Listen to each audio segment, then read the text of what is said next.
Des municipalités représentant plus de 1 700 000 citoyens demandent au gouvernement du Québec qu'il se tienne debout et qu'il assume ses responsabilités face au projet insensé de Belle-Dune. Belle-Dune, c'est 86 000 wagons de pétrole bitumineux par année qui traverseraient le Québec d'un bout à l'autre pour exportation. Donc, aucune consommation, aucune transformation au Québec. Une augmentation catastrophique du risque pour la sécurité civile des citoyens le long des rails du CN. Les municipalités qui bordent la voie du CN sont inquiètes et avec raison. Le gouvernement libéral ne peut plus se défiler en invoquant une étude environnementale stratégique qui n'est même pas indépendante.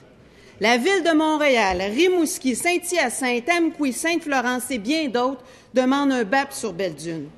Est-ce que le gouvernement va répondre à leurs vives inquiétudes en déclenchant un BAP? Monsieur le ministre de l'Environnement.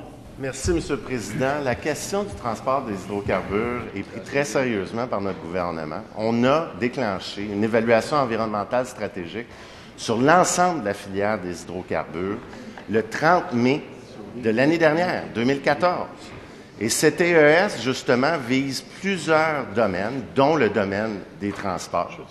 Et sur ces questions-là, on a fait plusieurs études. Il y a plusieurs études qui sont en cours. Et également, nous avons débuté un processus d'audience publique. La population, les groupes vont pouvoir s'exprimer sur ces questions-là, des questions très importantes.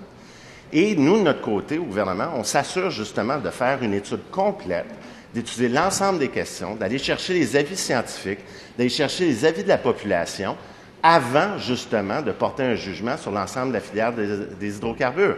Alors, on agit avec sérieux, on agit avec rigueur, on comprend les inquiétudes de la population, puis c'est pour ça qu'au cours des prochaines semaines, on va aller partout au Québec pour entendre ces inquiétudes-là, puis afin d'informer le jugement final que va prendre le gouvernement sur cette question très importante. Première complémentaire principal? Complémentaire, Monsieur le député de Terrebonne. Merci beaucoup, Monsieur le Président. Le ministre sait très bien qu'il détient le pouvoir de déclencher un BAP générique en vertu de l'article 6.3 de la Loi québécoise sur l'environnement. Et contrairement à une évaluation environnementale stratégique, un BAP permet une évaluation indépendante et surtout ciblée davantage des enjeux précis, comme par exemple, dans ce cas-ci, le transport de pétrole par train. Après une tragédie comme celle de Lac-Mégantic, la population québécoise ne prend plus ce genre de choses à la légère. Le ministre l'a-t-il compris? Et si oui, déclenchera-t-il un BAP dans le projet Chaleur terminale à Belle-Dune? Monsieur le ministre de l'Environnement. Comme je l'ai dit, Monsieur le Président, le gouvernement a enclenché une évaluation environnementale stratégique pour approfondir la question des transports des hydrocarbures.